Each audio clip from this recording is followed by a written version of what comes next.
ay ca ambiance ba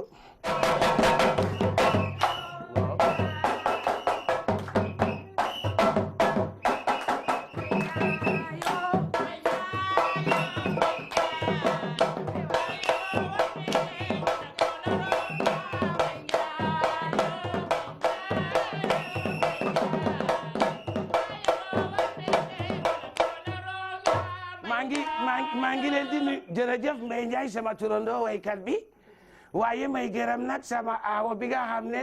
wax dëgg yàlla dafa son ci man ñetti jabar yi ma am yëpp ci campagne bi dañu ma supal ne ma doo nelaw doo tëdd doo gémmantiw te doo tarxiis na ngay yeewu aawo buuru këram wala mu ngi noonu moo may jàppale ci tara gi guddi gu nekk dafay taf défilé woo de kay taxaw waaw ñaareel bi kaay may leen loxo ñaareel bi waay moom nag wax dëgg yàlla damay wax dëgg te yàlla tax gis nga mbana la ma def utal ma ci farine toggal ma ko pour xale yi di kole Mbaye Ndiaye fan sa këlëf Mbaye Ndiaye famille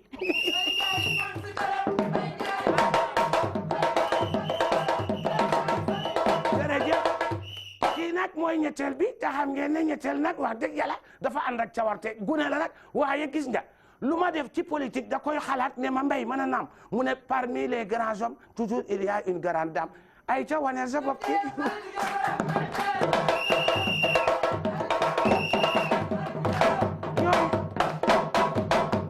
jërëjëf ñoom ñetti ñi nag duñ ma bàyyi wax dëgg yàlla dañu may xelal waaye ma laaj leen yéen rajo Parcelles Assainies kan moo ko njëkk a ibbi man la rajo Parcelles Assainies ku weddi na nga laaj am na ay animateur yu bëri yoo xam ne ci sama rajo bi nañu siwe DJ Yves benn xam ngeen ko DJ Yves ak Mati bi nga xam ne moo nekk ci lay du Tigre ca rajo boobu nañu commencé ñoom ñu bëri ca buntu rajo bala doon jaayee kere moom Mati boobu ba yàlla def ko animatrice kon développement am na ci biir Parcelles Assainies ak rajo Mbaye Ndiaye bi waaw koo xam ne premier mandat mu jox leen rajo bu ñëwaatee jox leen télévision muy télé Parcelles dama ne Moussa Sy ak ki nga xam ne mooy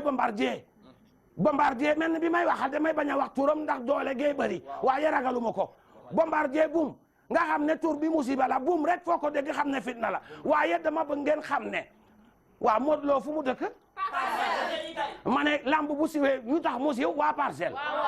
waaw léegi kon ñu war ñoo am arène nationale ci Parcelles laaj leen ma arène bi kum koy tuddee arène Modou Lo kon dama ne may ma Mbaye foofu ngay daanele su may génn waaye xam nga lu ma bëgg wax dañ ne waa Parcelles dañuy bul ko eggali waa Parcelles dañuy fay Mbaye Ndiaye waa Parcelles dañuy fay Mbaye Ndiaye dañuy fal Mbaye Ndiaye dañuy fal Mbaye Ndiaye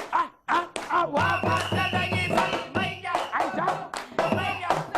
fal Mbaye Ndiaye waa Parcelles dañuy fal Mbaye Ndiaye fal Mbaye Ndiaye waa Parcelles dañuy fal Mbaye Ndiaye Macky